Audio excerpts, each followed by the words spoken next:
Si quieres explorar y profundizar en el maravilloso mundo de la matronería y la obstetricia, únete a tu dosis semanal de reflexión y indagación de Aguas Claras. Bienvenida al podcast de Aguas Claras. Este es el episodio 40 y un nuevo A Cuentagotas. En el último A Cuentagotas que hice, en el episodio 37, hablé muy brevemente de un concepto que en la literatura se estudia desde hace décadas y lo que suele llamarse comunicación de riesgo.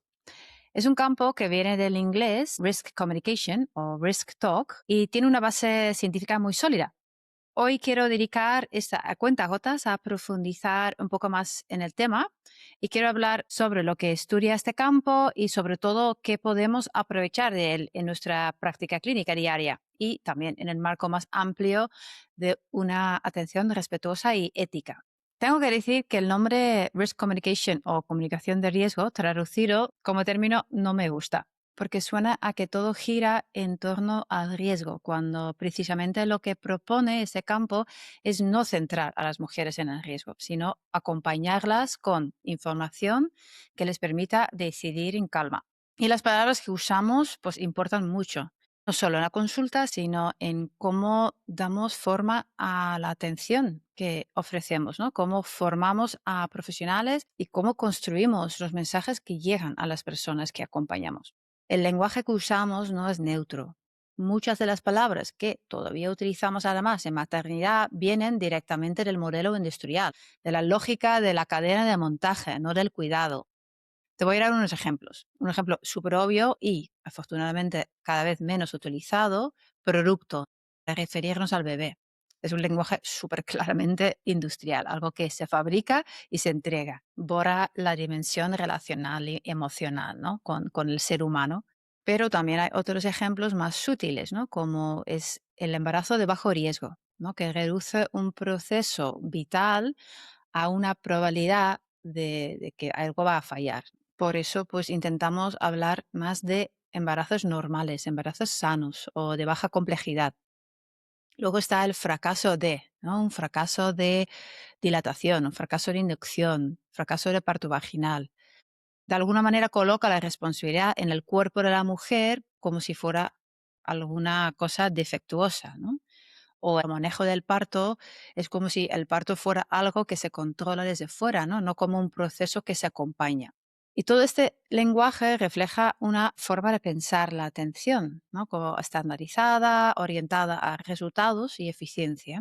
Y ya como decía el académico Walsh hace tiempo, hay que romper con la cadena de montaje, porque el nacimiento no es un proceso industrial. Volviendo al risk communication, la comunicación de riesgo. Precisamente uno de los objetivos de este campo es evitar que la información se viva únicamente desde el riesgo. Por eso, cuando hablo de la aplicación práctica de ese conocimiento, prefiero usar otro término, asesoramiento clínico.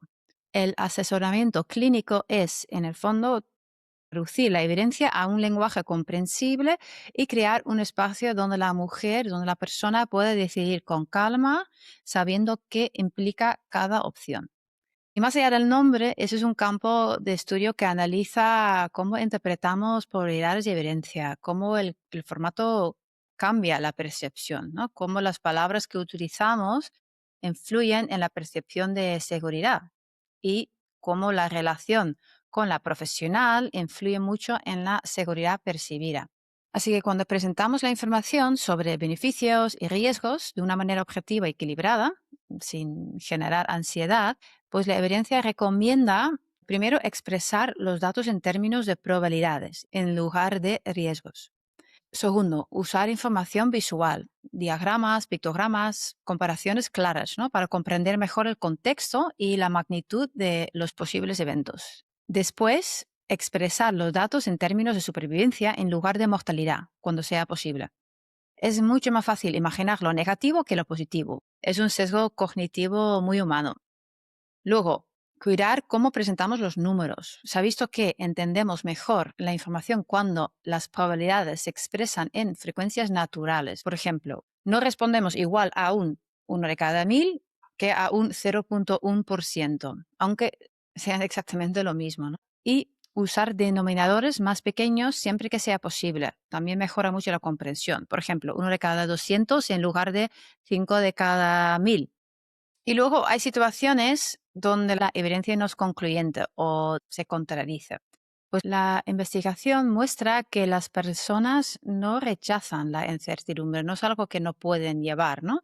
Lo que rechazan es cuando la ocultamos. Se ha visto que explicar la incertidumbre con claridad aumenta la confianza.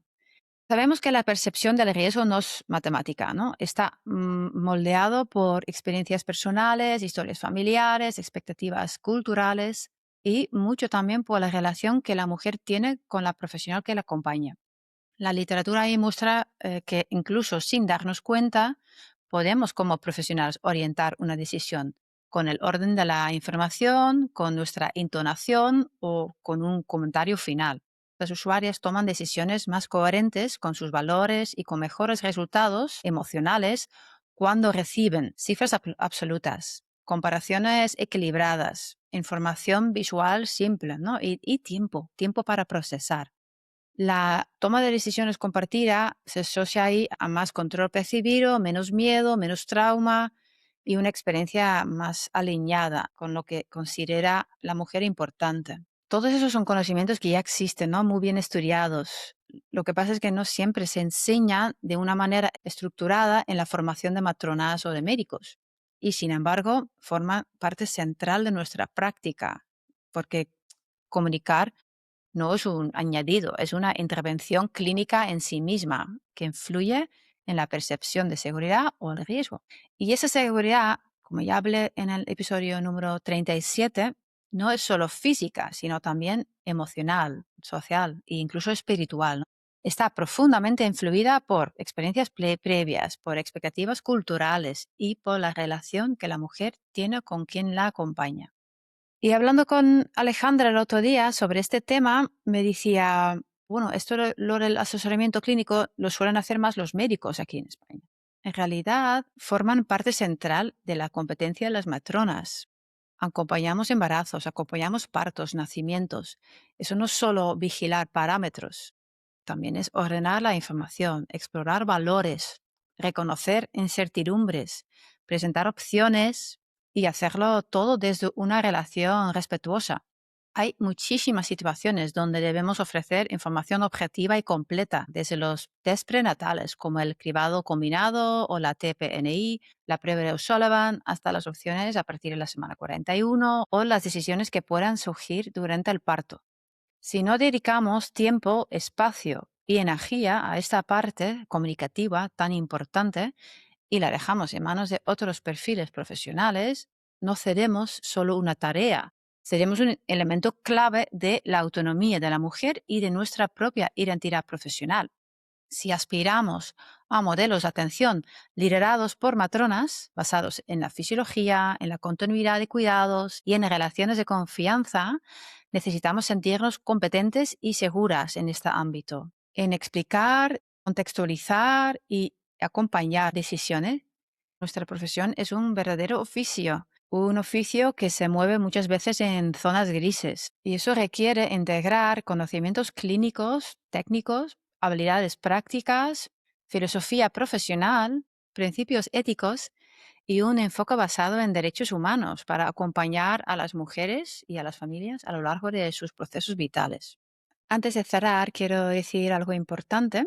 Lo que he compartido hoy, el lenguaje, las probabilidades, la forma de acompañar decisiones, no son trucos, ¿no? O técnicas de comunicación.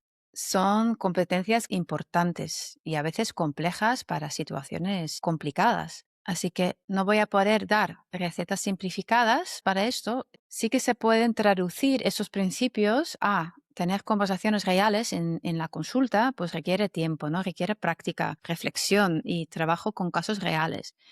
Es algo que no voy a poder enseñar en un podcast.